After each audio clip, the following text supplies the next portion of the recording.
Mic check, ang ganda na naman natin dito. Charot, filter pa more. So, meron lang tayong vlog, another vlog for today's video, guys. Pero bago tayo mag-start, ibabasahin ko muna itong comment sa ating previous na topic sa Feign Faith. Sabi niya, is that a literal verse? So, what's your topic, ma'am? I think your explanation is far from the verse. You are still carnal knowledge, not refer to the a pacific interpretation from that verse.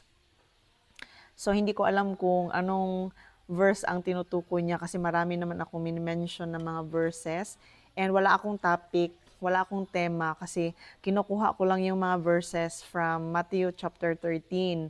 So, paki isa-isa kung anong verse yung parang literal, lahat ba? Tsaka ano yung ibig mong sabihin na